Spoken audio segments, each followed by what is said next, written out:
राहा, खूप शिकवा त्यांना, खूप मोठं करा त्यांना. तुमचं कर्तव्य आहे त्यांना बनवणं, पण त्यांना बनवण्यामध्ये तुमचं जीवन गमावून टाकू नका. तुम्ही सुद्धा परमात्म्याचं स्मरण करत राहा. बाकी काही म्हणायचं नाहीये मला, कळलं का?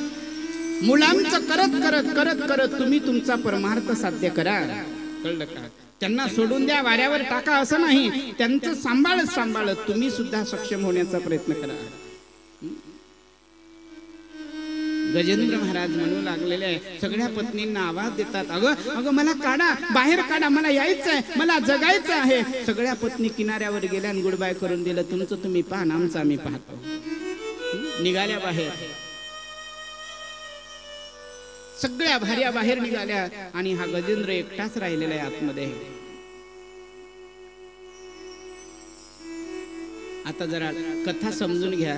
लोक म्हणतील काय हत्तीची कथा सांगून माणसं महाराज भुलवून राहिले तुम्ही. हा, बऱ्याच माणसांच्या मनात प्रश्न राहतो, हत्तीची कथा सांगून भुलवता का? नाही, अरे ही कथा हत्तीची नाही, ही कथा इथे बसलेल्या प्रत्येक माणसाची आहे, लक्षात घ्या. त्रिकुट सरोवर म्हणजे संसार आहे आणि तो गजेंद्र नावाचा हत्ती म्हणजेच गजेंद्र नावाचा हत्ती या संसारामधला जीवरूपी गजेंद्र आहे, लक्षात घ्या. त्रिकुट सरोवर संसार, त्यामध्ये असणारा जीव गजेंद्र आहे आणि काळ म्हणजे मगर आहे, ज्याने पाय पकडलाय गजेंद्राचा, लक्षात आहे ना? या संसार रूपी सरोवरामध्ये काळ रूपी मगर कधी पाय पकडेल सांगता येत नाही, कधी गतप्राण करेल तुम्हाला सांगता येत नाही. म्हणून महाराज सांगतात, नको नको मना गुंतू माया जाळे, काळ आला जवळे ग्रासावया, काळाची एवढी पडेन बा जेव्हा, सोडविना तेव्हा माहे बाप, सोडविना राजा देशीचा चौधरी, आणिक सोहिरी बहिली बली, सोडविना बंधू पाठची बहीण, सेजेची कामीन दूर राहे. संतांनी सांगितलंय, एक भारूड सांगू, कुटवरी करशील संसार घासून घासून, पडल यमाचा फासा जाशील तोंड वासून. गेला एक दिवस आले तुझ बा मरण, एक दिवस आले तुझ बा मरण, बसतीन लेकी बाळी रुसून रुसून, पडल यमाचा फासा जाशील तोंड वासून. मरण आल्यानंतर मरणार प्रियत मरून जाते, पण त्याच्या बोटात अंगठी आहे, गळ्यात काहीतरी आहे. मग सुना एकीकडे रागावतात, मुली एकीकडे रागावतात. मुलीला वाटते मला भेटलं पाहिजे, सुनीला वाटते मला भेटलं पाहिजे. प्रेत राहिलं जाग्यावर, पण ह्याच फुगल्या दोन दुनी कोड, ते राहिलं न्यायचं अजून. नंतर केले 10 दिवस तेरवी, कुठपर्यंत दुःख मानतात? हो, 13वी पर्यंत. नंतर केले 10 दिवस तेरवी, खातील जन शिरापुरी हसून हसून. पुढचं, कुटवरी करशील संसार घासून घासून, खाणारे शिरापुरी दाबून खाऊन राहिले, लक्षात घ्या. गजेंद्र महाराज म्हणतायत, पत्नीला आवाज देतायत, बघा मला सोडून जाऊ नका, ही कथा जीवाची आहे, बसलेल्या प्रत्येक माणसांची आहे. म्हणून मला सांगायचंय बाबांनो, इतकंही फसू नका या संसारामध्ये, इतकंही फसू नका जो गजेंद्र फसलाय. पण गजेंद्र फसल्यानंतर शेवटच्या क्षणावर सावध झाला. कसा झाला बघितलेला आहे, आता कोणीच माझं नाहीये या जगामध्ये, माझं कोणी नाही. परिवाराने मला बाहेर टाकून दिलंय, वाळीत टाकावं असं पाण्यात सोडून निघून गेले, कोण आहे माझं या जगतामध्ये? म्हणून त्या गजेंद्राने वर बघितलं आणि नमन केलं, सोंड वर करून देवाला म्हणतायत, हे देवा, मी तर प्राणी म्हणून जन्माला आलो, मला माहित नाही कोणत्या देवाचं नाव घ्यावं, कोण्या देवाचा जप करावं, मला जप करता येत नाही. पण एवढी बुद्धी तर आहे, ज्यांनी मला जन्माला घातलं त्यांनी या वेळेला माझं रक्षण करावं. बस, ज्यांनी मला जन्माला घातलं त्यांनी या वेळेला माझ्यासाठी यावं. 4थ्या मन्वंतराची कथा आहे आणि त्या हत्तीसाठी महाराज एक अवतार धारण करतात, ते म्हणजे हरी अवतार. शेवटच्या क्षणावर तरी भगवंताला आपलं करावं. शेवटच्या क्षणावर दोन्ही हात वर केले, सोंड वर केलेली आहे, भगवंताला विनंती करतायत, परमात्मा ज्यांनी मला जन्माला घातलं त्यांनी आता माझं रक्षण करावं. आणि सांगू, आकाशामध्ये म्हणतात देवतांची गर्दी झाली, गर्दी. कोणत्या देवतांची? आकाशात देवतांची गर्दी. हनुमानजी आले, दुर्गाजी आली, वैष्णवी आली, जगदंबा आली, सगळेच देव आले.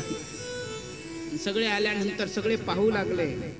हनुमानजी म्हणतात, माझं नाव जर घेतलं असतं म्हणे तर एक गदा मारून तर काम केलं असतं म्हणे या मगराचं, पण मला बोलावलंच नाही तर मी कशाला जाऊ. बाजूला झाले हनुमानजी. वैष्णवी म्हणाली म्हणे एक नवरात्र केलं असतं तर मी प्रसन्न झाली असती, पण जाऊ द्या नवरात्र नाही केलं तर जय मातादी म्हटलं असतं तरी गेली असती, पण हे काहीच म्हणत नाही म्हणे माझं काही काम नाही, ती बाजूला झाली. महादेव समोर आले, बघितलं म्हणे गजेंद्र होय का म्हणे हा, म्हणे याने जर कदाचित एक माझं नाव घेतलं असतं, हर हर महादेव म्हटलं असतं तरी मी गेलो असतो, बम बम भोले म्हटलं असतं तरी गेलो असतो, बम बोल बम म्हटलं तरी गेलो असतो, पण याने काहीच म्हटलं नाही तर माझंही काम नाही, बाजूला झाले महादेव. गर्दी झाली देवतांची, सगळे पाहू लागले टिकमिक टिकमिक टिकमिक टिकमिक, कोणी येईना वाचवायला. हा, सगळे म्हणू लागले आमचं नाव घेतलं असतं तर आम्ही गेलो असतो, माझं नाव घेतलं असतं मी गेलो असतो, कोणी पुढे जायला तयार नाही. तेव्हा भगवान श्रीहरी म्हणतात जिथे कोणाचंच नाव नाही ते नाव माझं आहे आणि मला माझ्या भक्ताला वाचवायला जायचंय. गरुडाला आज्ञा केली, गरुड चल, माझा भक्त संकटात सापडलेला आहे, वाचवायचंय त्याला. आणि गरुड आल्यानंतर म्हणे हा प्रभू चला माझी तयारी झाली आहे. भगवंत म्हणते थांब गरुडा, तिथेच थांब. तुला काय वाटतं आतापर्यंत मी तुझ्या पाठीवर बसत होतो म्हणजे तू मला उडवत होतास, तुझा हा अभिमान आहे गरुडा. भगवंताने काय केलं, गरुडाला तिथेच उभं केलं आणि बघ आज फक्त तुझ्या पाठीवर मी करंगळी ठेवतो आणि उडवून दाखव. गरुड म्हणे ठीक आहे. गरुडाने पंख पसरवले, भगवंतानी करंगळी ठेवली. करंगळी ठेवल्यावर म्हणे घे भरारी. गरुड भरारी घेण्यासाठी पंख पसरवतो, पंख जागीच फडफड फडफड फडफड करू लागले. घे ना भरारी, अरे भरारी घे गरुड, घे घे भरारी. म्हणे प्रभू जमणार नाही, दम दाटलाय माझा, मरण.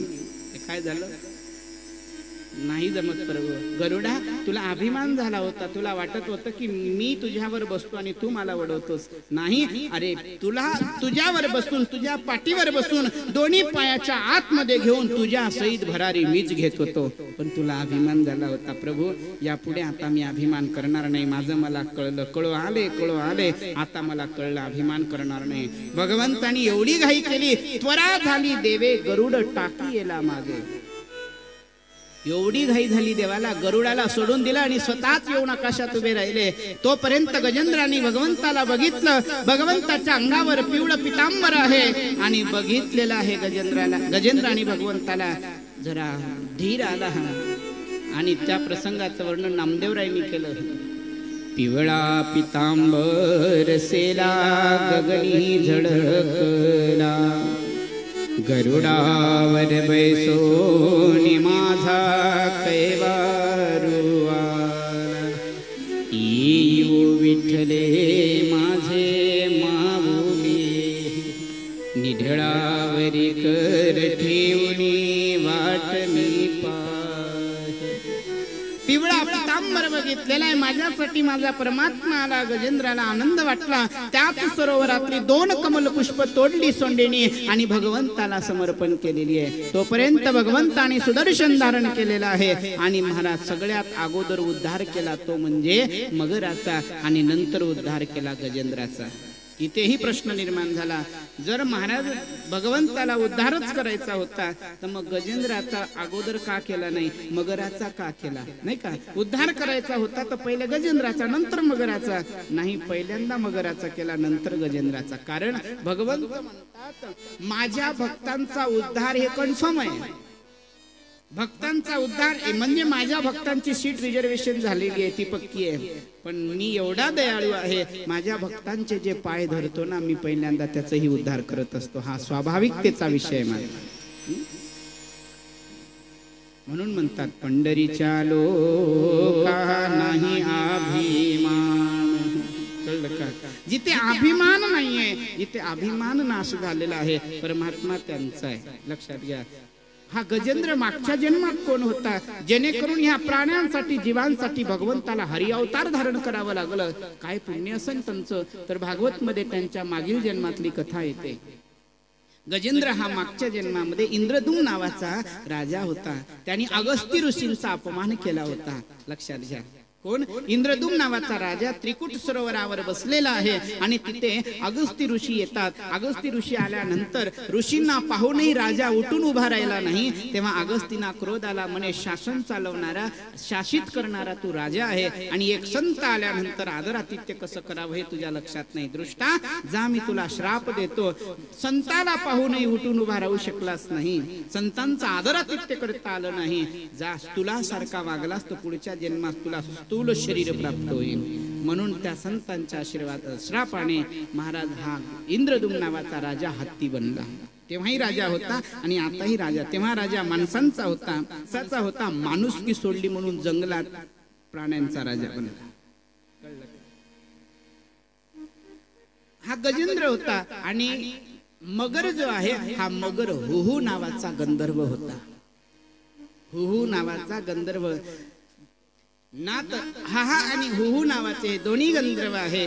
तर हुहू नावाच्या गंधर्वाने दुर्वासा ऋषी सूर्यनारायणाला अर्घ्य देत असताना पाण्यामधून येतात.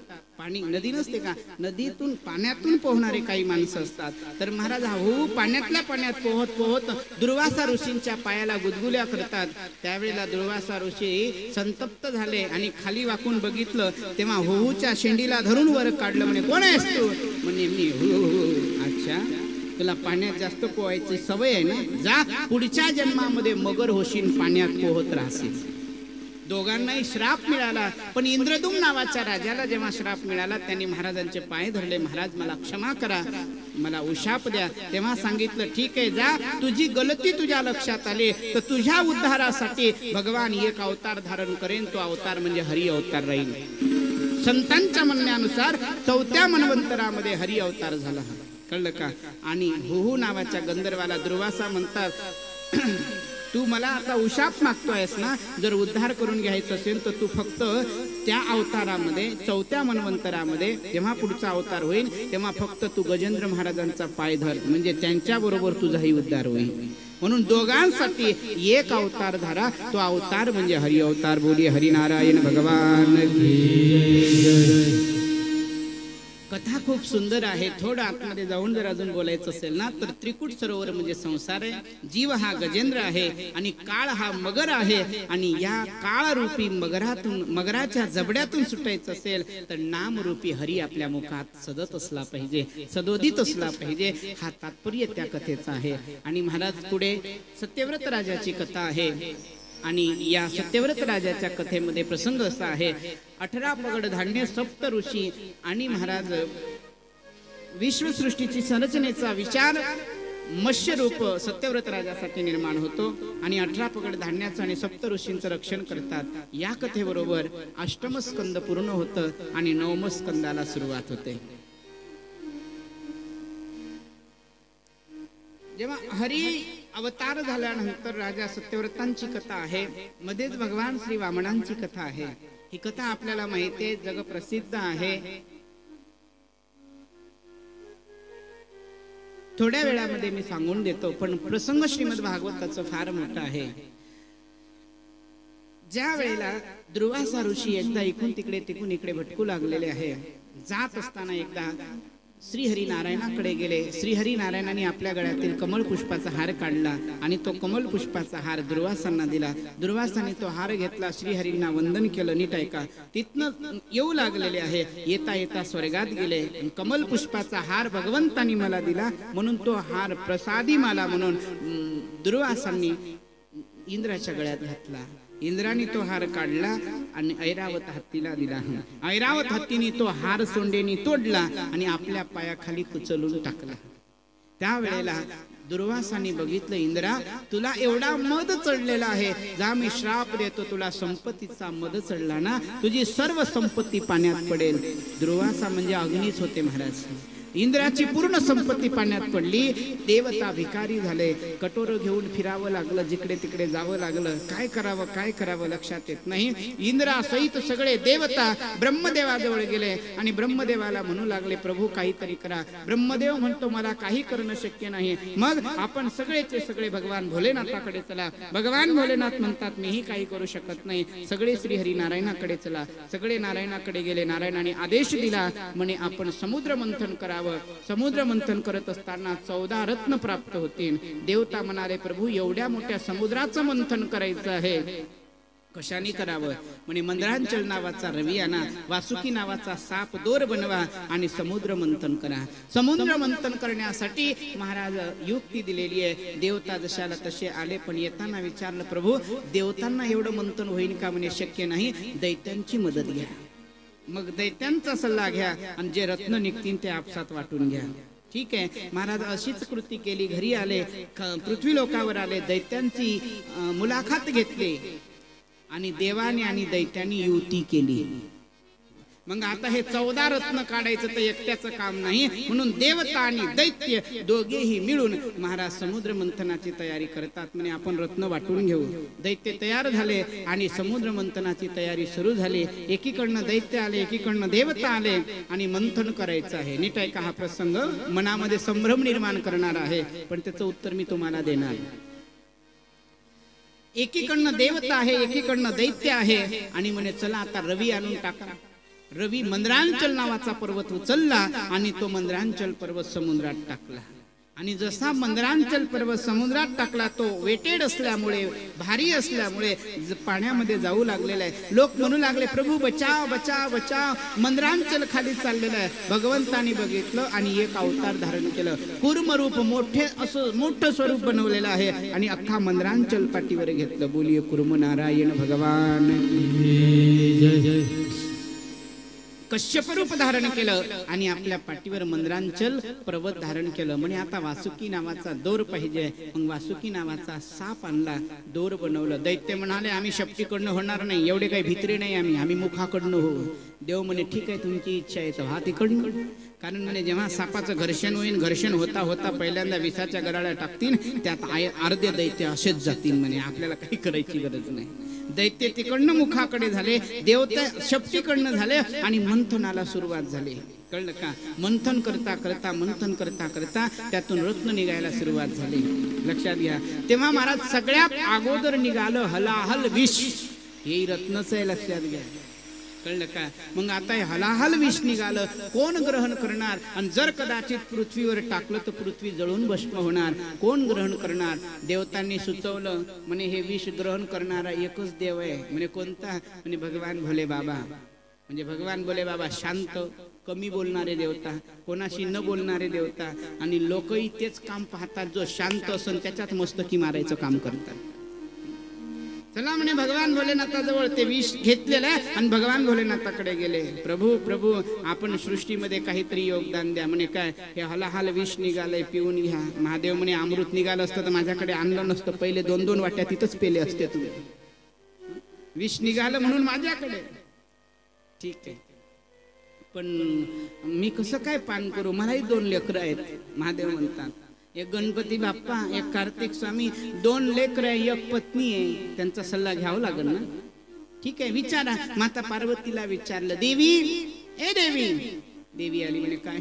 हे सगळे पाहुणे आले. म्हणे कशासाठी? हे हातात म्हणे विष आणलंय आणि मला प्या म्हणतात. देवी म्हणे समाजाचं हित होत असेल तर पिऊन घ्या म्हणे तुम्ही. समुद्र मंथनाची सुरुवात झाली. पहिल्यांदा हलाहल विष निघालं आणि ते विष भगवंतांनी प्राशन केलं. प्राशन करत असताना नंतर लक्षात आलं, हो आतमध्ये जर जाऊ देतो तर माझ्या अंतःकरणात राम आहे आणि हे विष जर गेलं आतमध्ये तर माझ्या रामाला इजा होईल. मग करावं काय? भगवान भोलेनाथांनी ते विष आपल्या कंठात धारण केलं.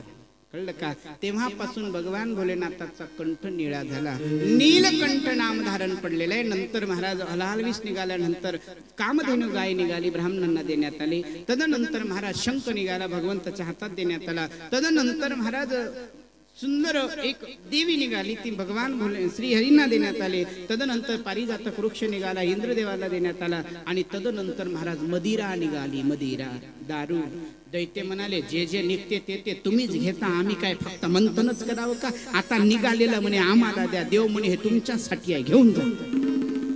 हे जे दारू निघाली महाराज, जे दारू पाजली, दैत्यांना काय विचारता? दैत्यांनी जे दारू पिली, जे दारू पिली, जे दारू पिली, दैत्याला एका माणसाचे 4-4 माणसं दिसू लागला. ते म्हणे ओढा रे ओढा ओढा. मंथन सुरू होतं.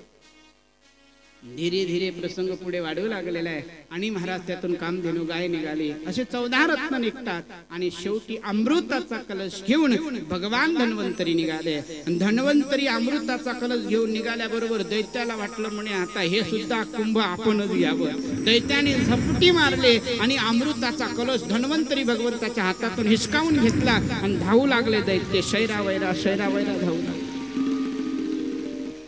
देवता म्हणे ज्याच्यासाठी मंथन केलं ते गेलं, मग करावं काय. श्रीहरी विष्णूला आवाज दिला. भगवान श्रीहरी विष्णू मोहिनी रूपाने येतात, दैत्यांच्या पुढे उभे राहतात. अरे दैत्यांनो का धावताय तुम्ही? आणि बघितलं एकदम मनमोहक रूप पाहिलं या दैत्यांना. या अमृत कुंभाचा मोह दूर झाला आणि त्या मोहिनीवर मोह निर्माण झाला. म्हणे देवी तू कोण आहेस? देवी तू कोण आहेस? ते म्हणे मी अप्सरा आहे आणि तुमच्या कल्याणासाठी आली, तुमच्यासाठी आली. मग तो दैत्य फुलले की आमच्या कल्याणासाठी? म्हणे हा आमच्या कल्याणासाठी. पार्टीचा जो मेन नेता होता दैत्याचा तो पुढे झाला. ठीक आहे देवी काळजी करू नको. म्हणे हे काय तुमच्याकडे? म्हणे आमच्याकडे हे अमृताचा कलश आहे. म्हणे एक काम करा, तुमच्या धावण्यामध्ये पळण्यामध्ये ते सांडून जाईल, कोणाच्याच कामात येणार नाही, माझ्याजवळ द्या, मी माझ्या हाताने बरोबर वाटून देते सगळ्यांना. दैत्य म्हणाले देवी तू म्हणशील तसं. भगवंतानी मोहिनी रूप धारण केलं आणि दैत्यांची एक पंगत बसवली, देवतांची एक पंगत बसवली. आणि महाराज थांबा म्हणे एक काम करा, यामध्ये वर नाही का पातळ पातळ अमृत आहे या घटामध्ये आणि खाली घटघट आहे, ते घटघट मी तुम्हाला देते आणि पातळ पातळ देवांना वाटून देते. दैत्य म्हणे तू म्हणशील तसं, तू काही बी करा मला चालतं.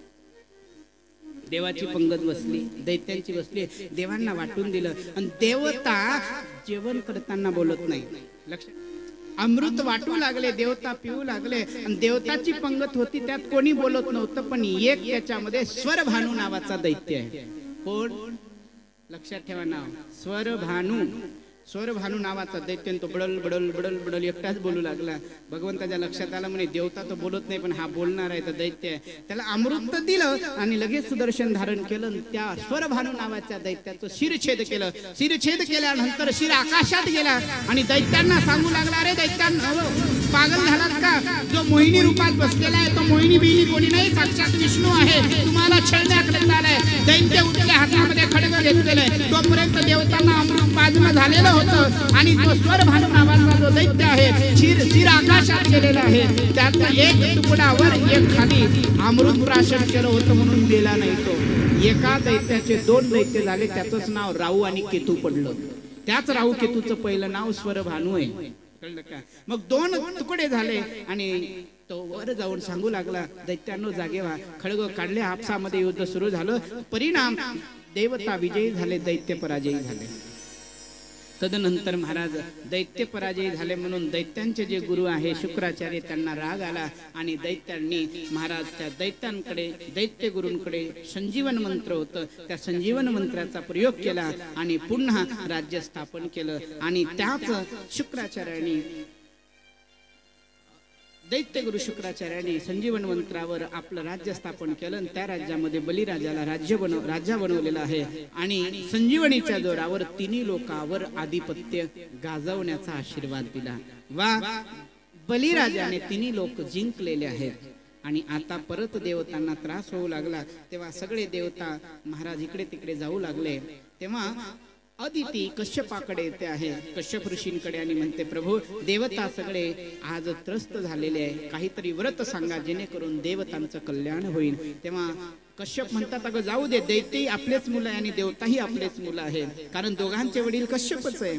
मग दैत्य कश्यप म्हणतात असू दे तू चिंता करू नकोस. नाही महाराज मला काहीतरी व्रत सांगा. तेव्हा कश्यपाने व्रत दिलं, त्याचं नाव पयोव्रत आहे. पयोव्रत मीन्स दूध पिऊन, दूध पान करून जे व्रत केलं जातं त्या व्रताचं नाव आहे पयोव्रत. आणि दूध पिऊन जे जपायचंय त्यांनी महाराज गायत्री मंत्राचा जप करण्याचा अधिकार त्यांना आहे, कळलं का? कारण गायत्री मंत्र जप करण्यासाठी जनेऊ संस्कार आवश्यक आहे. आणि ज्या वेळेला गायत्री मंत्र गुरु देतात जनेऊ संस्कार झाल्यानंतर, आणि जनेऊ संस्कार म्हणजे जशी लग्नाची विधी असते ना तशीच विधी जनेऊ संस्काराची असते. फक्त विषय एवढा आहे, लग्नामध्ये नवरदेव खुश असतो आणि जनेऊ संस्कारामध्ये ज्याचं जनेऊ संस्कार आहे तो दुःखी असतो. कारण 3 दिवस उपवासी राहावं लागतं आणि 3 दिवस सारखी भिक्षा मागावी लागते. लग्नात काही नाही, कोणी येते हळद लावून जाते, कुंकू लावून जाते, ते काय त्याचं आनंदात काम असतं. विधी पण तशीच असते. ते म्हणाल महाराज तुम्हाला कसं काय माहिती, माझी झाली आहे म्हणून सांगतोय. जवळजवळ 12 वर्षापूर्वी जेव्हा माझी झाली, 12-13 वर्षापूर्वी, एकाच आसनावर बसावं लागतं, 3 दिवस बिगर अन्न पाण्याचं राहावं लागतं. आणि माहितीये जेव्हा ती दीक्षा होते ना त्यावेळेला महाराज सगळ्यांना भिक्षा मागावी लागते गावामध्ये. आणि भिक्षा मागून जे झोळीमध्ये जे काही आलेलं आहे ते सगळं गुरुला द्यावं लागतं. कळलं का? पोटात 3 दिवस काही नसते. आज जनेऊ संस्कार महाराज वामनांचं जनेऊ संस्कार झालेला आहे. गायत्री मंत्राचा जप मिळालेला आहे. कळलं का? तदनंतर एक छता दिलेला आहे, दंडकमंडलू दिलेला आहे. आणि भगवान वामनांना गुरु बृहस्पती भिक्षा जेव्हा जमा करतात वामनजी आणि गुरुच्या चरणावर नेऊन ठेवतात. गुरुजी म्हणतात ही भिक्षा थोडी झाली, अजून जास्त हवी आहे. गुरुदेव असा कोणी दाता सांगा जे तुम्हाला पाहिजे ती भिक्षा देईल. तेव्हा बृहस्पतीने सांगितलंय मृत्यू लोकामध्ये जावं. राजा बली विश्वजित यज्ञ करतो आहे आणि त्या यज्ञामध्ये मागांते दक्षिणा तुम्हाला मिळेल आणि ती दक्षिणा मला आणून समर्पण करा. वामन भगवंत त्या मार्गाने खाली येतात. येत असताना बलिराजा विधी करण्याकरता बसलेला आहे. बलिराजा तत्पर आहे आणि तेवढ्यामध्ये एक सुंदर प्रसंग झाला. समोर गुरु शुक्राचार्य आहे, हवनाची तयारी आहे, मंत्र स्वाहाकार मंत्र सुरू झालेले आहेत. आणि तेवढ्यातच एक छोटस स्वरूप वामन भगवंताचं हातामध्ये कमंडलू आहे, एका हातात छता आहे आणि गोमट सुंदर देखणं स्वरूप मंडपात येऊ लागलेलं आहे. राजा बली स्वाहाकार मंत्र स्वाहाकार करत होता. हरिः ओम ब्रह्मणे नैदम्यं नमः स्वाहा, हरिः ओम ब्रह्मणे नैदम्यं नमः स्वाहा, हरिः ओम ब्रह्मणे नैदम्यं नमः स्वाहा, हरिः ओम ब्रह्मणे नैदम्यं नमः स्वाहा, हरिः ओम ब्रह्मणे नैदम्यं नमः स्वाहा. समोरून बघितलं स्वाहाकार मंत्र सुरू आहे. समोरून वामन भगवंत दिले, आहुत्या सोडून दिल्या, उठून उभे राहिले आणि वामनांचं स्वागत करण्याकरता पुढे गेले. गुरुजी पाहूच लागले, अनुष्ठान सोडून पुढे कसे निघून गेले. बघतात पुढे वामन दिसले. स्वागत सुस्वागतम महाराज जी, आइए विराजिए, स्वागतम, कहां से आ रहे हो? पधारिए महाराज जी, विराजिए हैं. वामन म्हणतात गडबड करू नका महाराज, तुमची विधी चाललेली आहे, सगळा प्रसंग मी बघितलेला आहे, मला खूप आनंद झाला. मी या ठिकाणावरून समोर चाललेलो होतो पण इथे हे यज्ञ मंडप दिसलं म्हणून मी आलो. ठीक आहे महाराज, आज तर आमचं सौभाग्य, आपण आमच्या मंडपात आलात, या यज्ञ मंडपामध्ये आपण आलात. महाराज मागा काय हवंय, जे मागान ते मी द्यायला तयार आहे. आहा, महाराज म्हणतात मला काहीच नको राजा बली, तू देणार आहेस ते मला माहिती आहे, तू देणार आहेस हे मला माहिती आहे. कारण तुझं कुळ आतापर्यंतचं जे कुळ आहे ते दानी कुळ आहे. राजा बली कोण आहे माहितीये? राजा बली हिरण्यकशपूचे प्रल्हाद, प्रल्हादाचे विरोचन, विरोचनाचे बली. अरे तुझे दादा दानी होते, तुझे बाबा दानी होते, तुझे आजोबा दानी होते आणि तू दानी नाही, यात काय नवल आहे. पण मला काही नको. बली म्हणे हो हो महाराज, खरं खरं सांगतायत, 3 पिढ्याची माहिती देतायत, म्हणजे महाराजांना सगळं माहिती आहे. ठीक आहे प्रभू, पण तुम्ही मागा, तुम्हाला काय आवश्यक आहे? भगवान वामन म्हणतोय मला काहीच नकोय. नाही नाही, आपण माझ्या मंदिरात आलात, आपण यज्ञ मंडपात आलात, काहीतरी मागा. त्यावेळेला भगवंत म्हणतात ठीक आहे तुझी इच्छाच आहे, काहीतरी मागा, मला काहीच नकोय, बस जे आतापर्यंत तू माझ्यासाठी शब्द वापरले तेच पुरे. म्हणे नाही. सांगा म्हणे तुम्हाला अर्ध राज्य देऊ का? वामन म्हणतात नको, मला ते अर्ध राज्य नाही ना, पूर्ण राज्य नाही, नाही पाहिजे. अच्छा ठीक आहे, मग तुम्हाला अर्ध राज्य नको? म्हणे नाही. थोडे गाव काही? म्हणे नाही. अच्छा ठीक आहे, हे नको ते नको, मग एक काम करू का? म्हणे काय? तुमचं लग्न लावून देऊ? वामन म्हणे ते तर अजिबातच नको. म्हणे का? नाही म्हणजे जर लग्न म्हटल्यानंतर, लग्न केल्यानंतर, मग लग्न झाल्यानंतर राहायला घर लागलं, घराची निर्मिती करावी लागेल. आता घर म्हटल्यानंतर, लग्न म्हटल्यानंतर मग लेकरं आले. आता लेकरं आल्यानंतर जवळजवळ म्हणे लेकरं किती राहतील? राजा बली म्हणे ते तुमच्या मनावर. नाही म्हणे कमीत कमी 4-5 लेकरं जर ठेवले, पण असं सांगतात की कमीत कमी 4-5 लेकरं असले तर एखादा बिमारीनं मरते, नाही का? म्हणे हा, मग त्यातून एखादं जर लेकरू मेला तर? म्हणे काही सांगता येत नाही, मरणाचं कोणी पाहिलं, एखादं मरू शकते. म्हणे मग जर एखादं लेकरू मेला आणि त्याचं जर मरण झालं तर मग मेल्यानंतर रडावं लागतं. म्हणे ते लेकरू मेल्यानंतर रडावंच लागतं. मग म्हणे रडण कोण? बली म्हणे लेकरं तुमच्या तर रडणं तुम्हालाच लागल ना महाराज. वामन म्हणतात म्हणे लेकरं माझे सगळे माझे लेकरं मोलतीन मला रडावं लागेल म्हणे. असं काम करून काय फायदा? जे सगळं करून रडायची पाळी येईल, मग नाही केलेलं बरं ना. म्हणून म्हणतो मी मला लग्न करायचं नाही. बली म्हणतात ठीक आहे म्हणे काहीच नकोय म्हणे नाही. पण महाराज मी तर असं जाऊ देणार नाही. एकतर तुम्ही मग तिकून तिकडेच जायला पाहिजे होतं. माझ्या मंडपात का आले? माझा नियम आहे जो कोणी माझ्या मंडपात आला त्याला मी खाली हात जाऊ देत नाही. ठीक आहे राजा बली तुझी इच्छा आहे द्यायची. वामनाने जबरदस्ती केली नाही, राजा बली जबरदस्ती करतोय. तुझी इच्छाच आहे द्यायची तर मग एक काम कर ना म्हणे 3 पाऊल मला फक्त भूमी पाहिजे. संध्या करायची आहे, दुपारची संध्या माझी होणार आणि संध्या करण्यासाठी फक्त 3 पाऊल भूमी पाहिजे. राजा बली म्हणतोय, हसले राजा बली. आप तो बोले प्रभु बामन के वामन रह गए. लहान आहात ना तुम्ही, तुम्हाला काही कळत नाही. वामन मनात म्हणजे थोड्या वेळाने कळून तुला मी लहान आहे का मोठं. अभिमान झाला राजा बलीला. ठीक आहे पण राजा बली 3 पाऊल भूमी मी संकल्प करून घेणार, बिगर संकल्पाचं नाही घेणार. कारण बिगर संकल्पाचं दान पूर्ण होत नाही. म्हणून संकल्प करावा. आपल्याला संकल्प मंत्र नाही आला, एखाद्या वेळेस जर कुठे आपण दान केलं हातावर अक्षित सोडावे, 1 कॉइन ठेवावा आणि वरून पाणी टाकावं, शिवाय नम म्हणावं आणि संकल्प सोडावा. कळलं का? जे शिवभक्त आहे त्याने शिवाय नम म्हणावं, जे कृष्ण भक्त आहे त्याने कृष्ण अर्पणस्तु म्हणावं, जे राम भक्त आहे त्याने रामार्पणस्तु म्हणावं, जे लक्ष्मीनारायणाचे भक्त आहे लक्ष्मीनारायण अर्पणस्तु म्हणावं. संकल्प पूर्ण. कळलं का? मग भगवान म्हणतात संकल्प करावा लागला. भगवान वामनाने सांगितल्यानुसार राजा बलीने संकल्प केला. पण संकल्पाची गोष्ट आल्यानंतर शुक्राचार्य उठले. हो दाल में कुछ काला है. धावतच गेले. रुक जा बली, बली बली रुक जा बली. क्या हुआ गुरुदेव? अरे संकल्प करायच्या आधी विचार कर. दुरून दुरून बघितलं आणि शुक्राचार्यांनी पहिले सांगितलं बली तुझं भाग्य खुललंय. म्हणे कशामुळे? एवढा मोठा तेजस्वी बालक तुझ्या दरबारात आलाय आणि साक्षात भगवंत वाटतो. आणि बली म्हणतात गुरुदेव जर साक्षात भगवंत आला असेल तर मी सर्व लुटवायला तयार आहे. ठीक आहे राजा बली चल संकल्प कर. भगवंताजवळ ते कमंडलू होतं आणि कमंडलूला एक तोटी असते. तोटी माहिती ना? ते तीर्थी असते, त्याला पाणी पडण्यासाठी तोटी.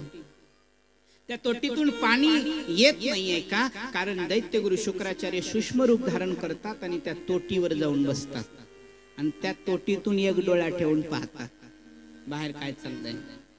भगवंताने बघितलं म्हणे पाणी काय येत नाही बाहेर. आपल्या छत्रीची दर्भाची काडी काढली आणि त्या तोटीत टाकली. कळलं का? तिथे दैत्यगुरु शुक्राचार्य बसलाच होता. जशी काडी काढली तोटी टाकली, दैत्यगुरु शुक्राचार्य चिरचिर बोंबलत बाहेर निघाले. बली बली बली डोळा फोडला माझा. फुटला डोळा. का फुटला डोळा? हो ज्याला दान द्यायचंय तो देत राहील, ज्याला घ्यायचंय तो घेत राहील. 3ऱ्या माणसाने आडफाटा मारू नये. कळलं का? कळलं का? नाही तर मग डोळा फुटल्याशिवाय राहत नाही. मग काय? मग काही नाही. मग होणार काय? चांगलं चांगलं शरीर आणि ते विनाकारण जर डोळा फुटला तर मग 1 डोळा हेकणार की दरबी देखणार. काम झालंय. डोळा फुटला मी म्हणत नाही, शास्त्र प्रमाण आहे. जगद्गुरु तुकोबारे सांगतात आड आला म्हणून फोडीला डोळा, बळीने आंधळा शुक्र केला. कळलं का? महाराज दान करत असताना 3ऱ्या माणसाने आडफाटा निर्माण करू नये, नाही तर त्यांना तो त्रास होतो. असं वर्णन भागवताचं आहे. तदनंतर संकल्प झाला, पाणी आलेला आहे. दैत्यगुरु शुक्राचार्य निघून गेले आणि दैत्यगुरु शुक्राचार्यांनी श्राप दिला बली सब कुछ लूट जाएगा तेरा. बली ऐकून घेतात, शुक्राचार्य निघून जातात. 3 पाऊल भूमी मागतायत. कोण?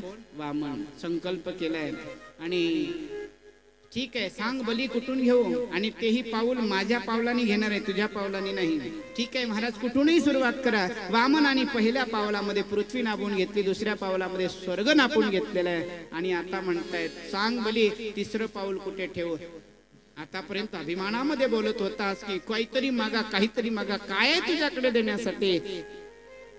भगवान शेषाला सांगितलं, ब्रह्मपाशामध्ये शेष पाशामध्ये बांधून दिलं आणि बलीला उचललं. सांग बली कुठे ठेवू 3रं पाऊल? राजा बली म्हणतोय दान देणारा दाता मी आहे, माझं सर्वस्व तुम्हाला दिलंय, पण दान देणारा अजून बाकी आहे. 3रं पाऊल ठेवायचं असेल तर माझ्या डोक्यावर ठेवा.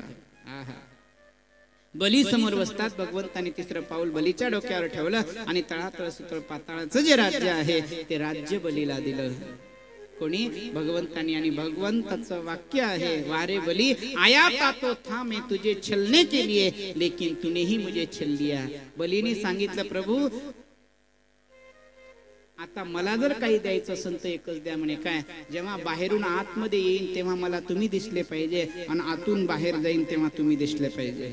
म्हणजे बली मला तो द्वारपाल बनवलंस, बाहेरून येशील तेव्हा मी गेटवर असलो पाहिजे आणि घरातून जाशील तेव्हा गेटवर असलो पाहिजे, म्हणजे मी तुझा द्वारपाल ना. वारे बली आया था तो था मैं तुझे छलने के लिए लेकिन तूने ही मुझे छल लिया. भगवंत स्वतः वामन बलिराजाच्या दरबारात द्वारपाल बनले. तदनंतर कालांतराने माता लक्ष्मी राखी पौर्णिमेच्या दिवशी येते, बलिराजाला रेशमाचा धागा बांधते आणि आपल्या वामनाला विष्णू रूपामध्ये बनवून परत घेऊन जाते. बोलिये वामन भगवान की जय, गोपाल कृष्ण भगवान की जय. नंतर सत्यव्रत राजांची कथा आणि अष्टमस्कंदाला पूर्ण विराम देतात. नवमस्कंदाला सुरुवात होते. नवमस्कंदामध्ये वर्णन आलेलं आहे सूर्यवंशाचं. कळलं का? तर सूर्यवंश खूप मोठा आहे. सूर्यवंशाचं वर्णन करत असताना त्यामध्ये अंबरीश राजाचं वर्णन आलेलं आहे. सूर्यापासून निर्माण झालेल्या वंशाला सूर्यवंश म्हणतात. कळलं का? महाराज ज्या वेळेला अंबरीश नावाचे ऋषी आहे, अंबरीश राजाने एकादशी व्रत केलेलं होतं. एकादशी सगळ्यांनी करावी, लक्षात घ्या. पुढे असा प्रसंग निर्माण झालेला आहे. दुर्वासा ऋषी येतात, भोजनाची तयारी झाली. अंबऋषींना म्हटलेलं आहे, महाराज आमच्या बरोबर भोजन करा. अंबऋषी म्हणतात, महाराज मी उपवास सोडला, नाही बसू शकत. दुर्वासाजीने सांगितलं, मी येण्याच्या अगोदर तुम्ही उपवास सोडला. राग आला, जठेतील एक केस काढलेला आहे, कृत्या नावाची राक्षसी निर्माण केली आणि अंबरीश राजावर सोडले. जा या अंबरीश राजाची पाठ बघा. अंबरीश राजे पुढे झाले, हात जोडतात आणि वंदन करतात. हे प्रभू, माझं काही चुकलं नसेल तर या कृत्या राक्षसीने पासून माझं रक्षण करा. भगवंताने सुदर्शन सोडलेलं आहे. गरगर गरगर सुदर्शन फिरून आलेलं आहे आणि महाराज कृत्या राक्षसीचा नाश केलं. आणि तेच सुदर्शन महाराज दुर्वासांच्या मागे लागलेलं आहे. 12 महिने गुरु दुर्वासा फिरतात, कोणी शरण देत नाही. तेव्हा भगवंताने सांगितलं, ज्यांचा अपराध केला त्यांच्याकडे जा. अंबऋषीकडे 12 महिन्यानंतर दुर्वासा येतात. अंबऋषी पुढे झाले आणि त्या दुर्वासांचं रक्षण केलं. सुदर्शन तिथे गायब होतात. तदनंतर यांच्याच वंशामध्ये पुढे चालून महाराज राजा हरिश्चंद्र, पुढे चालून खटवांग, दीर्घभाऊ, आज आणि अजांचे दशरथ. महाराज दशरथांच्या घरी 4 पुत्र जन्माला येतात. कळलं का? ते 4 पुत्र राम, लक्ष्मण, भरत, शत्रुघ्न. भागवतामध्ये रामकथा केवळ 1.5 अध्यायाची आहे.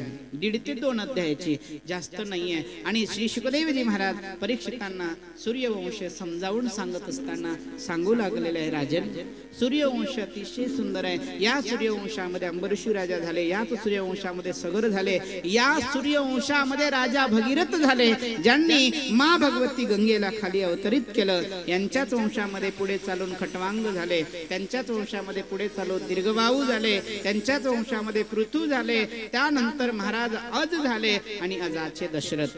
राजा दशरथांना 3 पत्न्या आहे, कौसल्या, कैकेयी, सुमित्रा. या 3 पत्न्या आहे आणि 3 पत्न्या असूनही पुत्र प्राप्ती नाही, म्हणून राजा दुःखी आहे. आणि राजा दुःखी असताना म्हणे, हे दुःख कोणाला सांगावं?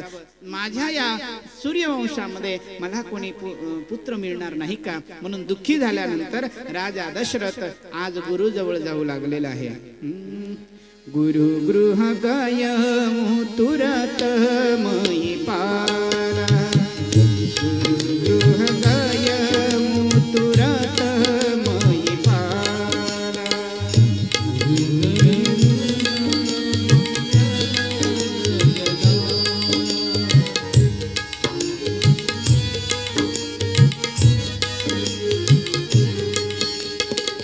गुरु गृह गय तुरत मयी पाला, गुरु गृह गय तुरत मयी पाला.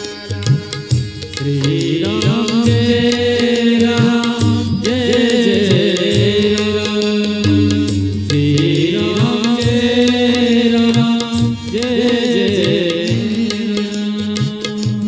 करण लागी विनय विशाला, करण लागी विनय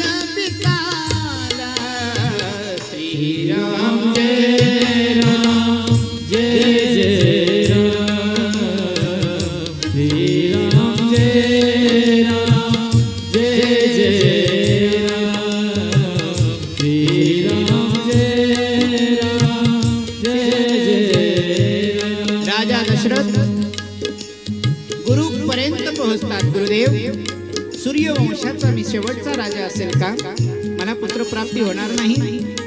गुरु वशिष्ठाने सांगितलं, राजन चिंता करू नकोस, मी सांगतो त्या पद्धतीने काम करा. म्हणे काय? जरा धीर धरा, धरऊ राजन धीरज थोरी, होई तोई होई सुतचारी. 4 पुत्र होते, तुम्हाला 3 स्वापद मारावी लागेल. राजा दशरथाने ऐकलं आणि वनात जाऊन बसतात. 3 स्वापद मारतात. ते 3 स्वापद मध्ये श्रावण बाळांचे आई वडील तिघांना मारतात.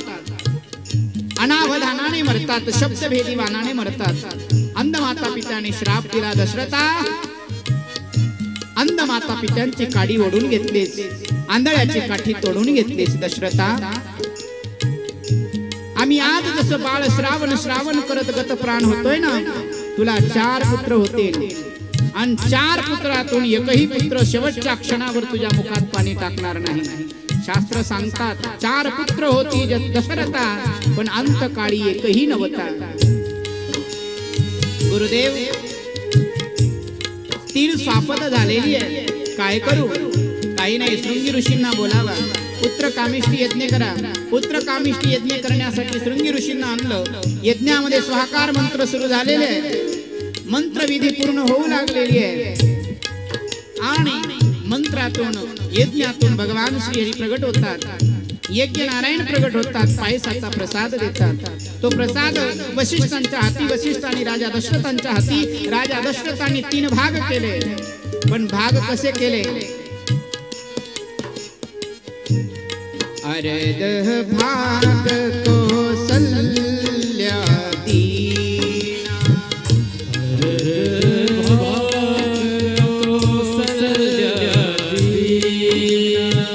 उभय भाग आदे कर दीना, उभय भाग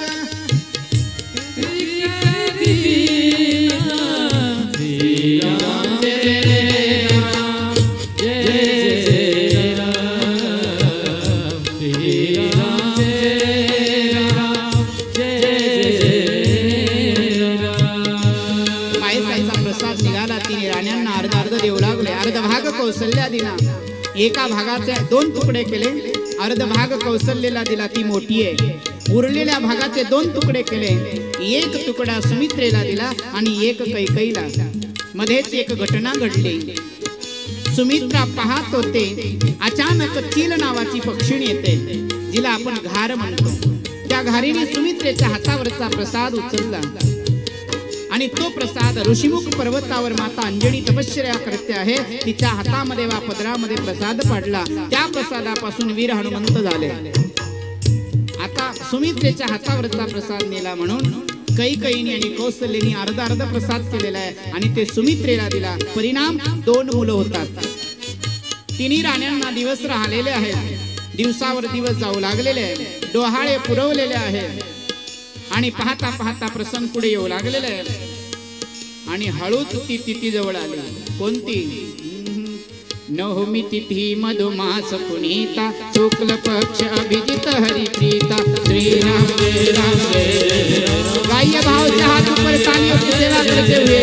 श्रीराम जय राम जय राम, श्रीराम जय राम जय राम. हाँ, नवमी तिथि मधुमास पुनीता, शुक्ल पक्ष अभिजित हरिप्रीता. श्रीराम जय राम जय राम, श्रीराम जय राम जय राम, श्रीराम जय राम जय. हाथ ऊपर गाइए भाव से. श्रीराम है, भगवान श्री श्याम आने वाले हैं. श्रीराम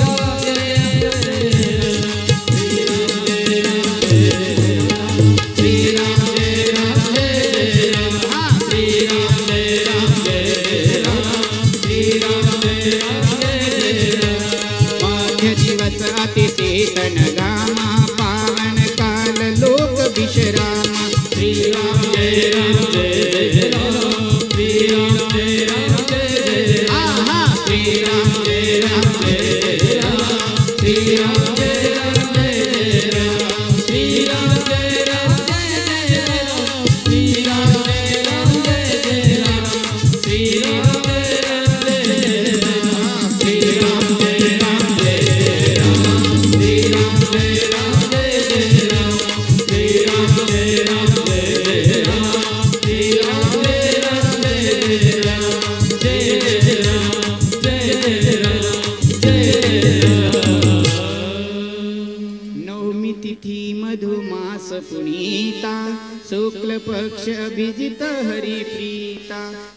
तिथी आहे, मधुमास म्हणजे चैत्र मास आहे, नवमी तिथी मधुमास पुनिता, पुण्य पावन मास, पुण्य पावन महिना चैत्र मासामध्ये मध्य दिवस अति शीतन घामा, दुपारची वेळ आहे, जास्त गरमी नाही आणि जास्त थंडी नाही, अशा अवस्थेमध्ये पावन काल लोक विश्रामा भगवान श्री रामचंद्र प्रगटतात. अयोनी संभव नोहे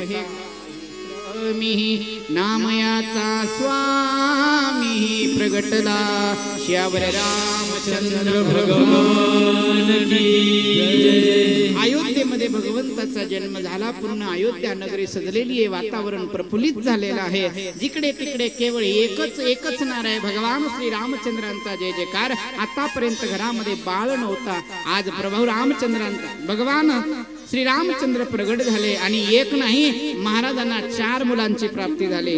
धीरे धीरे बाळ आनंद उत्साहामध्ये काही दिवस जातात, नंतर बाळांचं नामकरण होतं, नंतर बाळ अनेक लीला करतात आणि थोडे मोठे झाले की महाराज विश्वामित्र नेण्यासाठी येतात.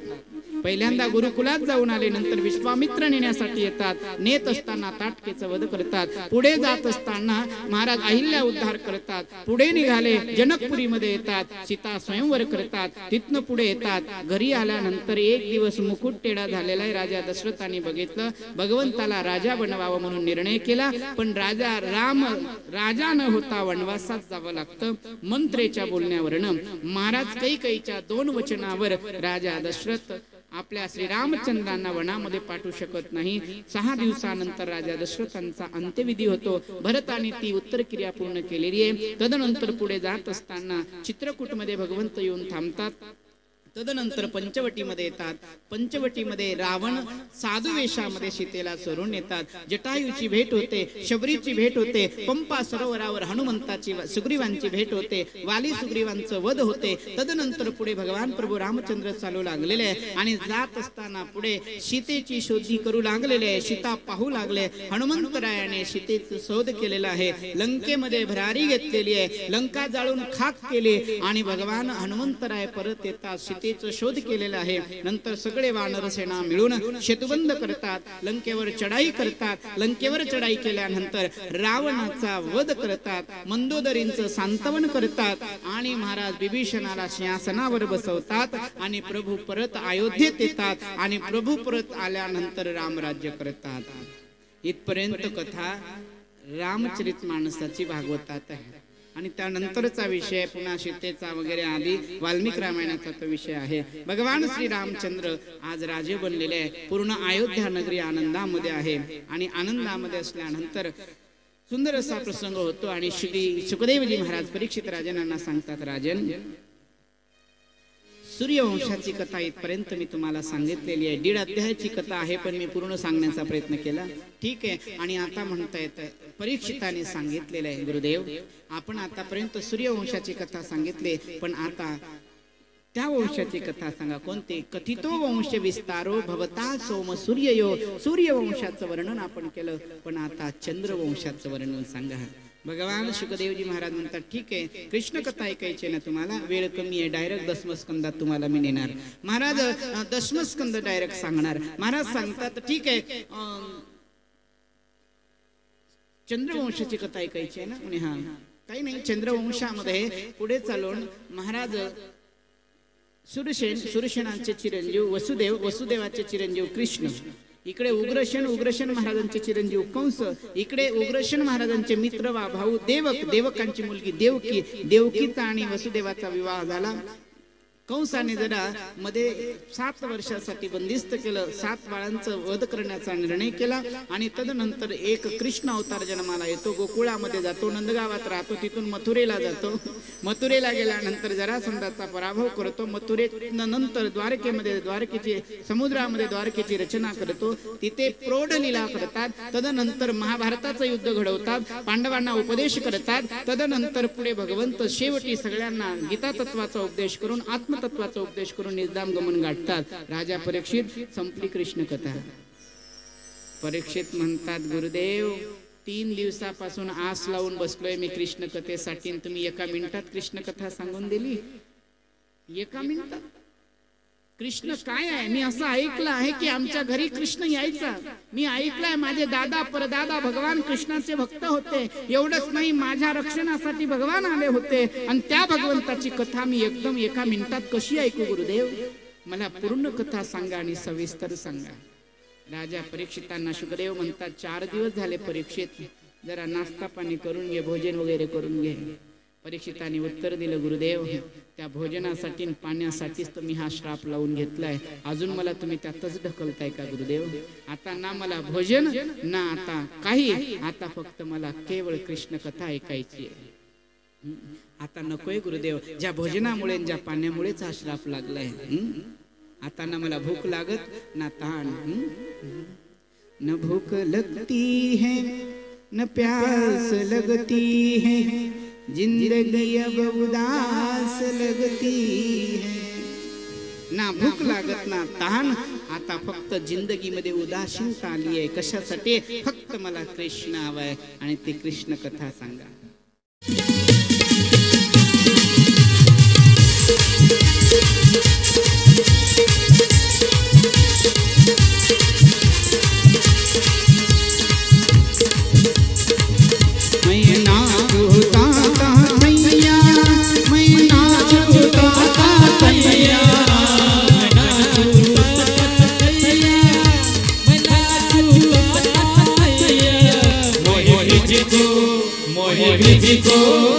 मोहित को मोर बनैयो मैं नाचूंगा भैया. मोहित को मोर बनैयो मैं नाचूंगा भैया. राधे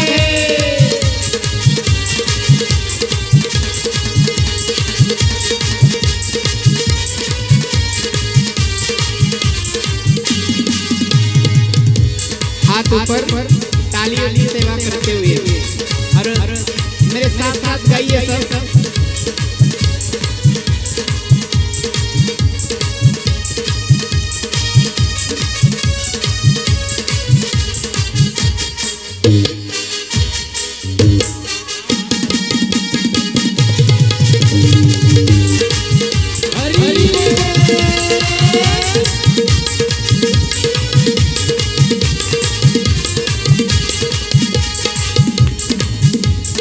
ब्रिज को मोहे लता बनैयो, ब्रिज को मोहे लता बनैयो, ब्रिज को मोहे लता बनैयो, ब्रिज को मोहे लता बनैयो. मोहे ब्रिज को मोहे ब्रिज को मोहे ब्रिज को चोर बनैयो मैं नाचूंगा भैया.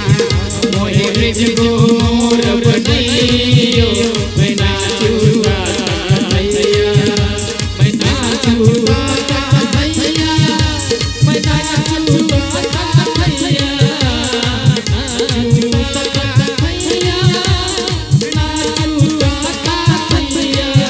मोहे ब्रिज को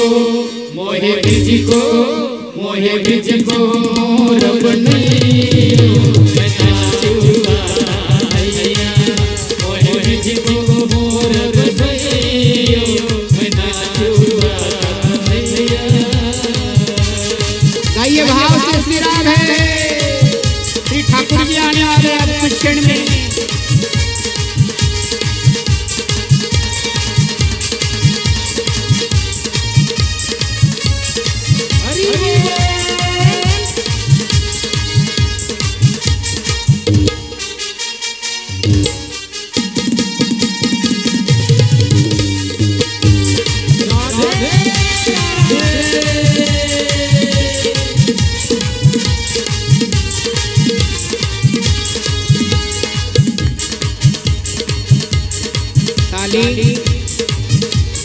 ब्रिज को मोहे काका बनैयो, ब्रिज को मोहे काका बनैयो, ब्रिज को मोहे काका बनैयो, ब्रिज को मोहे काका बनैयो. मोहे ब्रिज को मोहे ब्रिज को मोहे ब्रिज को कोर बनैयो मैं नाचूंगा भैया.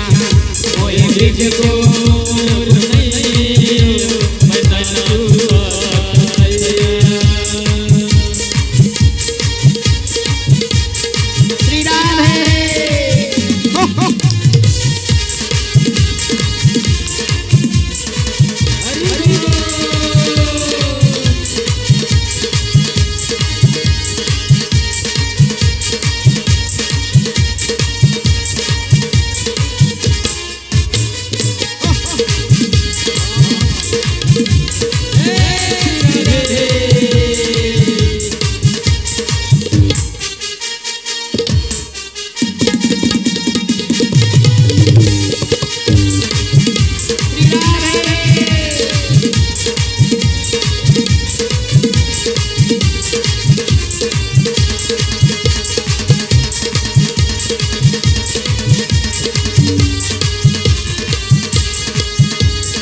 ब्रज को मोहे ब्रज को मोहे गौवनैयो ब्रज को मोहे गौवनैयो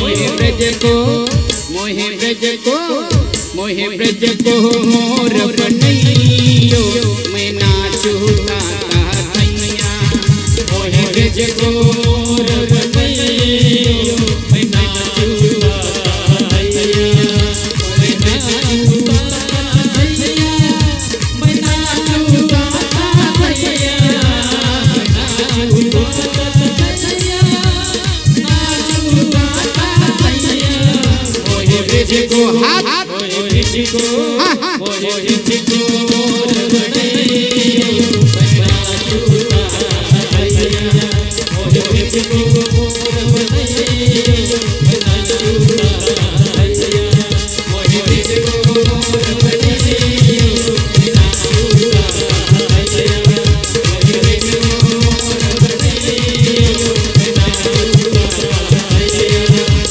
नाचू ताता थैया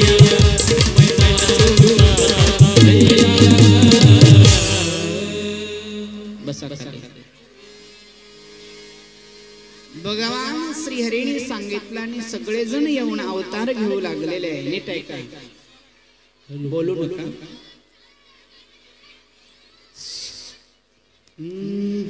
जय जय श्रीराम जय जय श्रीराम जय जय श्रीराम. सगळ्यांनी हात वर करा, सगळ्यांनी हात वर करा. हा, माझ्याकडे पहा. असेच राहू द्या, खाली करू नका. तुम्हाला तुमच्या घरच्याची शपथ, तुम्हाला सुद्धा घरचीची शपथ आहे. हात वर. ज्याला नाही त्यांना होणारीची शपथ आहे. बस बोलू नका, माझ्याकडे बघा. आता कृष्ण येणार आहे, हात वर राहू द्या 2 मिनिट. सगळ्या गोपिका महाराज पृथ्वीवर खूप फार झालेला आहे. कंस पापाचार वैराचार करू लागलेला आहे. सगळे गोप गोपिका म्हणून जन्माला आले आणि वसुदेव देवकींचा विवाह ठरलेला आहे. विवाह ठरल्यानंतर थाटामाटामध्ये विवाह पार पडतोय आणि थाटामाटामध्ये विवाह पार पडत असताना थाटामाटामध्ये विवाह पार पडत असताना एक सुंदर विषय झाला. कळलं का? पूर्ण लग्न झालेलं आहे आणि संध्याकाळी वरात सार करायची आहे. वरात सार करत असताना आकाशवाणी झाली. आकाशवाणी झाली आणि आकाशवाणी कंसाला म्हणू लागली, दृष्टा, ज्या बहिणीची वरात मोठ्या आनंदाने नेतो आहेस ना, हिचा 8वा बाळ तुझा काळ बनेल. एवढं म्हटल्या बरोबर आग बबुला झालेला आहे. केस धरले, देवकीच्या हातात खड्ग धरलेला आहे, प्रहार करणार. वसुदेवजी महाराजांनी हात धरला आणि सांगतायत, कंसा थांब, एका अबला नारीला मारतोय, एका अबला नारीला. लक्षात ठेव कंसा, मी वसुदेव तुला वचन देतोय. लक्षात घे, मी वचन देतोय, हिच्यापासून होणारे 8 बाळ तुला देईन आणि 8 बाळ दिल्यानंतर नंतर तर तुला मरणाची भीती नाही ना. म्हणे नाही. एक काम करा, नंतर मरणाची भीती नाही. म्हणे नाही. वसुदेवावर विश्वास ठेवला. 12 महिने असंच ठेवतात. 12 महिन्यानंतर बंदीखान्यात घातलं आणि एक बाळ होतो, नाव कीर्तिमान ठेवलंय. सोडून दिलं कंसाने. म्हणे माझा शत्रू 8वा आहे. सोडलो. ठीक आहे. तदनंतर पुढे दुसरा बाळ होतो. पण जेव्हा पहिला बाळ झालाय, सोडून दिलाय, कंसांना नारदाने जाऊन सांगितलं, एक 8 पाकोळीकीचं कमळ नेलं. बघ, हे 1 1 2 4 5 6 7 8. इकडनं जर मोजला तर हा 8वा आणि इकडनं मोजला तर हा 8वा होतो. यातून तुझा कोणता शत्रू आहे सांगता येत नाही. कंसाच्या लक्षात आलं. पहिला बाळ हातामध्ये धरलेला आहे, गर गर गर गर फिरवलेला आहे, खाली सुळावर आपटलेला आहे शिळावर. पहिला बाळ. दुसरं झालंय, त्याचंही गतप्राण केलं. तिसरं झालं, त्यालाही गतप्राण केलं. 4थं 5वं 6वं 7व्या वेळेला भगवान शेषशाही जन्माला येतात. योग मायेला सांगितलं या 7व्या गर्भाचं संकर्षण करावं. तो 7वा गर्भ रोहिणीच्या गर्भात स्थित केला आणि आता 8व्या वेळेला भगवान स्वयं येत आहेत. आणि सांगू, इकडे माता यशोदेच्या घरी सगळ्या गोपिकांनी साधना केली, आराधना केली, भक्ती करतायत. सगळ्या गोपिका म्हणतायत, सगळ्या गोपिका म्हणतायत प्रभू आपण कधी इकडे येणार, कधी येणार, आराधना करतायत. आणि सगळ्यांच्या म्हणण्यानुसार पाहता पाहता माता यशोदेच्या घरी 8व्या गर्भामध्ये योग माया प्रतिष्ठित होते आहे. आणि इकडे वसुदेव देवकी समोर भगवंत प्रगट होतात. आणि प्रगट झाल्यानंतर परिपूर्ण हकीकत सांगितलेली आहे. मला इथनं उचला आणि आपण गोकुळात नेऊन ठेवा. तू हलवा कुठे? गोकुळात नेऊन पोहोचवा. नंदाच्या घराला मदनी गोकुळाला. अरे कणे आणि आईचं कसं हातापायात बेड्या हातकडे. आई चिंता करून काय सर्व गळून पडतील. आणि करिश्मा तोच झाला. सगळे पहारेकरी झोपलेले, हातापायाच्या बेड्या गळून पडल्या, टाले उघडून गेले. 2-2 टाले लावलेले होते, 2-2 कुलप होते, सगळे निघालेले. पहारेकरी झोपले. एक टोपली पाहिली आणि त्या टोपलीमध्ये कन्हैयाला ठेवलेला आहे. आणि भगवंतानी एकदम छोटं रूप धारण केले. पहिल्यांदा तर 8 वर्षाची मूर्ती प्रगट केली आणि आता अगदी छोटं रूप धारण केलं. कारण आईने सांगितलं कन्हैया 8 वर्षाचा तू प्राप्त व्हावा म्हणून तपश्चर्या केली नाही, तू लहान व्हावं. माझी इच्छा आहे तू छोटा व्हावं. एकदम छोटे झाले म्हणे आई आता बरं झालं ना? नाही बरं झालं. लहान लेकरं जन्माला आल्यावर अंगावर कपडे असतात का? कपडे हटाव. ठीक आहे लहान लेकरू जन्माला आल्यावर बोलत असते का? म्हणे नाही रडत असते. रड. कन्हैया रडायला सुरुवात करतात. भगवंत रडू लागलेला आहे. आणि मग म्हणते ठीक आहे आता मला पुत्र सुखाची इच्छा होती पूर्ण झाली. आता गोकुळीला पोहोचवायचंय. गोकुळामध्ये एका टोपलीमध्ये ठेवलेलं आहे. आणि सगळे देवता वाट पाहत होते कन्हैया कधी येईल किंवा येईल. आणि सगळे स्तुती गात होते. आव मन मोहना आव नंद नंदना आव मन मोहना नंदना गोपियों के प्राण घन राधा जी के रमना. गोपियों के प्राण घन राधा जी के रमना. आओ मन मोहना आओ नंद नंदना आओ मन मोहना आओ नंद नंदना. गोपियों के प्राण घन राधा जी के रमना. गोपियों के प्राण घन राधा जी के रमना. भगवान निघालेले आहेत. वसुदेवजी महाराजांनी डोक्यावर धारण केलं. श्री राधे हरी बोल.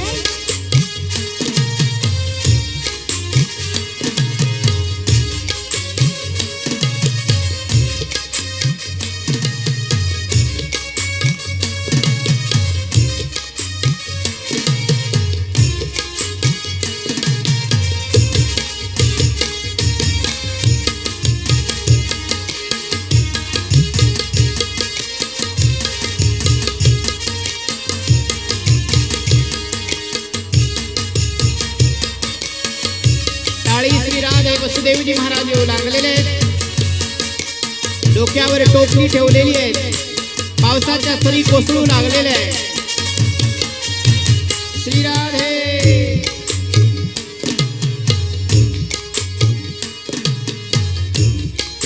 स्वागतम कृष्ण सुस्वागतम कृष्ण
कोसळू लागलेले आहे. विजा कडकडू लागलेले आहे.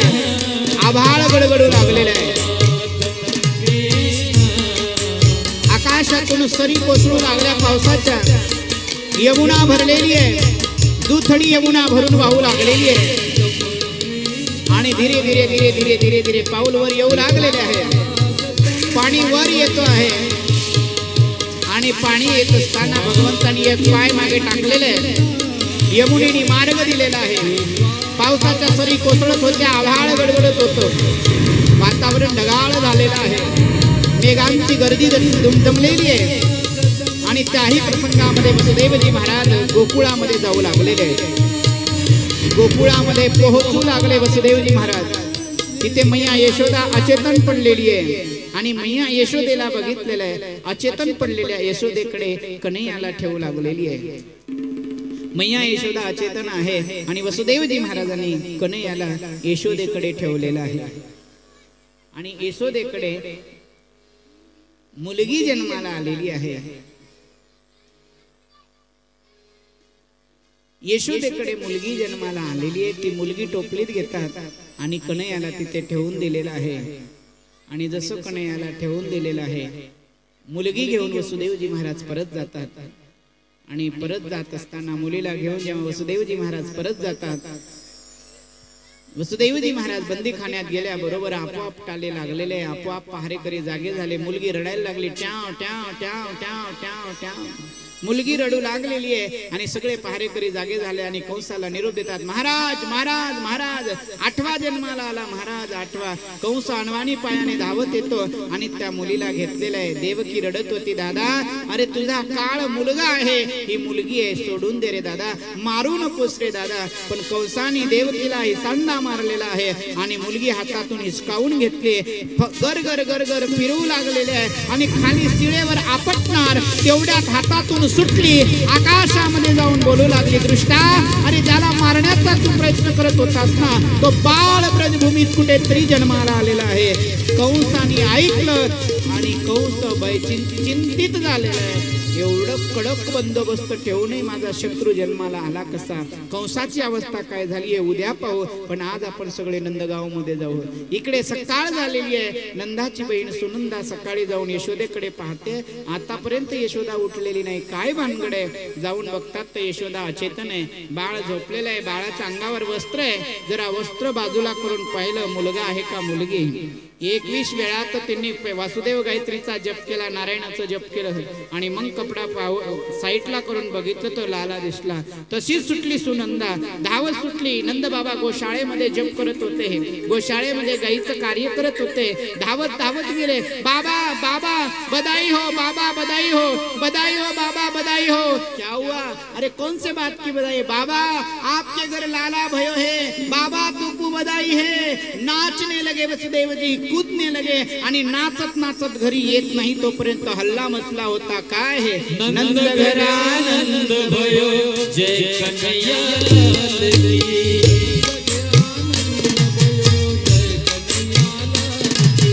नंद घरानंद भयो, जय कन्हैया लाल की.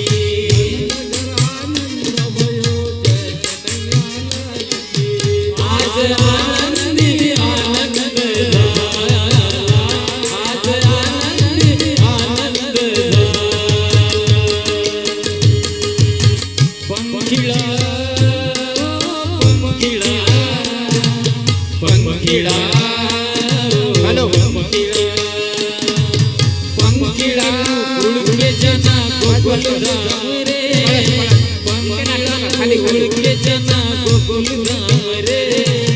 कन्हैया से मिल के कहना गर्व खेले, कन्हैया से मिल के कहना गर्व खेले.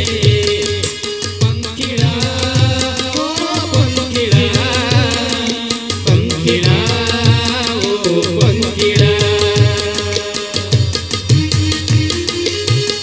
श्री राधे.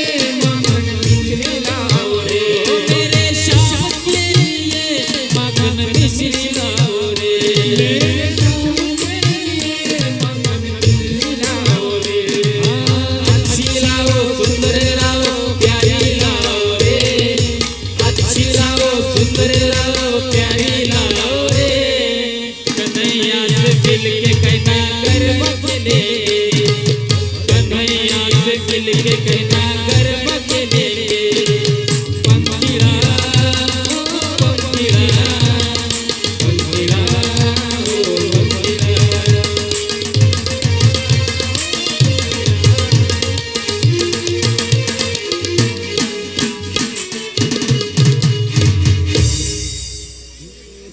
बाजे बाजे रे बधाई मैया तोरे अंगना ओ बाजे बाजे रे बधाई मैया तोरे अंगना बाजे बाजे रे बधाई मैया तोरे अंगना बाजे बाजे रे बधाई मैया तोरे अंगना हाँ हाँ तोरे अंगना रे मैया तोरे अंगना हाँ तोरे अंगना ओ मैया तोरे अंगना ओ बाजे बाजे रे बधाई मैया तोरे अंगना बाजे बाजे रे बधाई मैया तोरे अंगना बाजे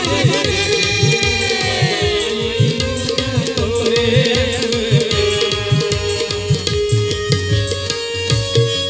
श्री राधे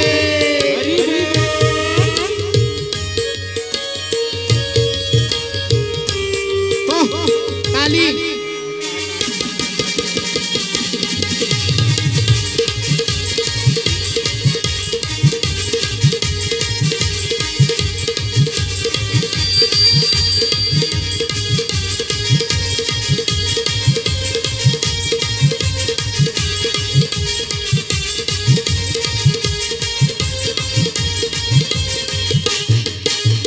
नंद भवन में धूम मची है नंद भवन धूम मची है नंद भवन में धूम मची है नंद भवन धूम मची है गोप गोपी सारे आज गावे बधैया हो बाजे बाजे रे बधाई मैया तोरे अंगना हो बाजे बाजे रे बधाई मैया तोरे अंगना हो बाजे बाजे रे बधाई मैया तोरे अंगना हाँ तोरे अंगना रे मैया तोरे अंगना तोरे अंगना मैया तोरे अंगना बाजे बाजे रे बधाई मैया तोरे अंगना बाजे बाजे रे प्रजा मैया तोरे अंगना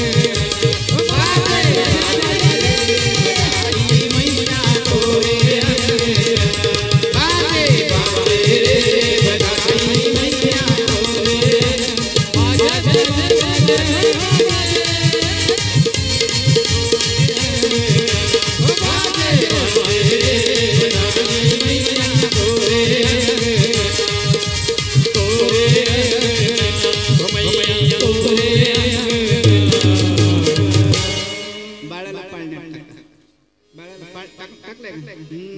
हलवाना कोणी झुलवाना हलवाना कोणी झुलवाना बाई हलवाना कोणी झुलवाना हलवाना कोणी झुलवाना नंदाच्या अंगणी बाई सोन्याचा पाळणा नंदाच्या अंगणी बाई सोन्याचा पाळणा नंदाच्या अंगणी बाई सोन्याचा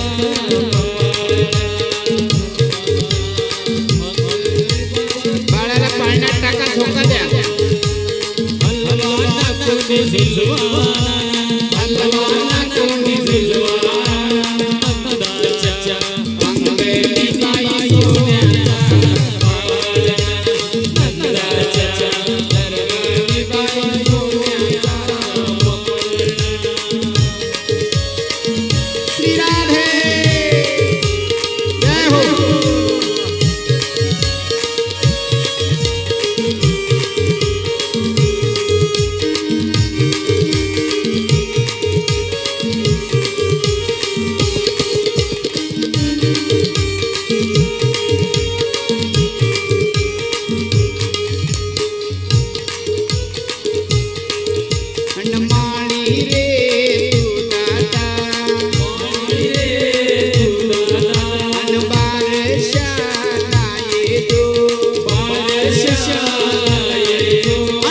डुलवाना हलवाना टोपी झुलवाना नंदराजा दरबारी बाई सोन्याचा पाळणा नंदराजा दरबारी बाई सोन्याचा बाई नंदराजा अगं बाई दरबारी बाई सोन्याचा बाई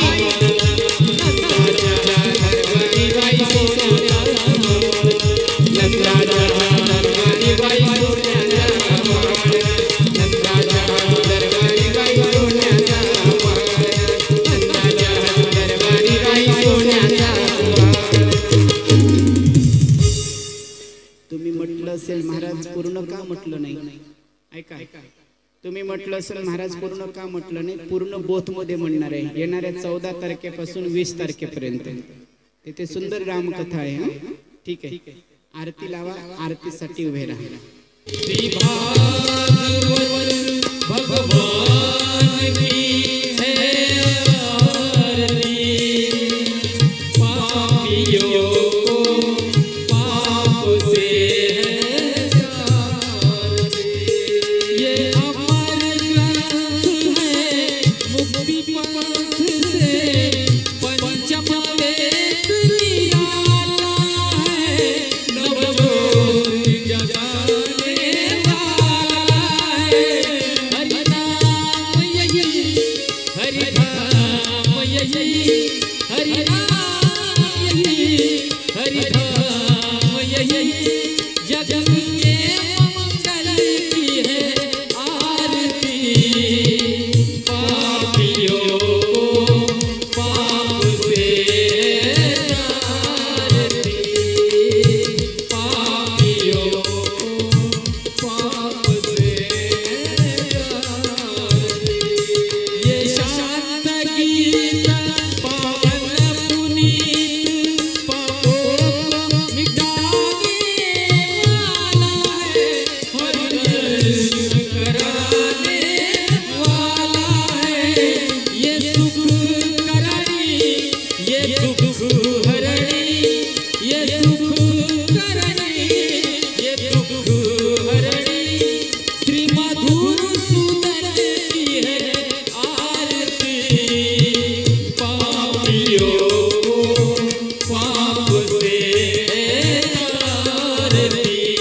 आरती आरती ओ वाळू ब्रह्मानंद हरी बाबा आरती ओ वाळू ब्रह्मानंद हरी बाबा आरती ओ वाळू देव भाव नष्ट झाले विश्व आत्मरूप गेले एकले एक उरले ब्रह्मनिरोनिया गेले आरती ओ वाळू ब्रह्मानंद हरी बाबा आरती ओ वाळू दर्शने दोष जळती जीव अवघे करती स्वरूपी लीन होती पायी नाम गावसती आरती ओ वाळू ब्रह्मानंद हरी बाबा आरती ओ वाळू देह भाव नष्ट झाले विश्व आत्मरूप केले एकले एक उरले ब्रह्मनिरोनिया गेले आरती ओ वाळू ब्रह्मानंद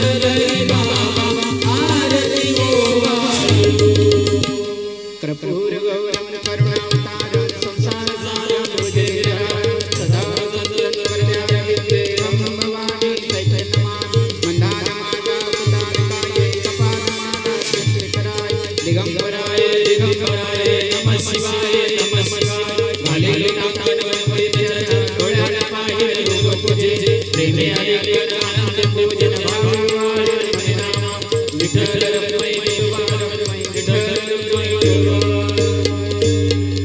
हरिः ओम जगेन जगमय जंत देवास्तानि धर्माणि हि प्रथमन्यासन्नः तेनाकं महिमानः सचक्रे पूर्वे साध्याः सन्ति देवाः ॐ राजादि साहिने नमो वयं वैश्रवणाय कुर्महे समे कामान कामकामाय मह्यं कामेश्वर विश्रवणो ददातु कुबेराज विश्रवणाय महाराजाय नमो नमः ॐ विश्वचक्षुश्रुतः विश्वतो मुखो विश्वतो बाहुरुत विश्वतस्पातः धमते संपतत्वेर द्यावा भूमी जनेन देवैक नाना सुगंध पुष्पाणि यथा कालोद्भवानि च पुष्पांजलिर्मया दत्तो गृहाण परमेश्वर तुलसी बिल्व पुष्पांजलि सद्गुरुचरणी समर्पयामि गोपाल कृष्ण भगवान की भागवत महापुराण की पंढरीनाथ भगवान की मौली ज्ञानेश्वर महाराज।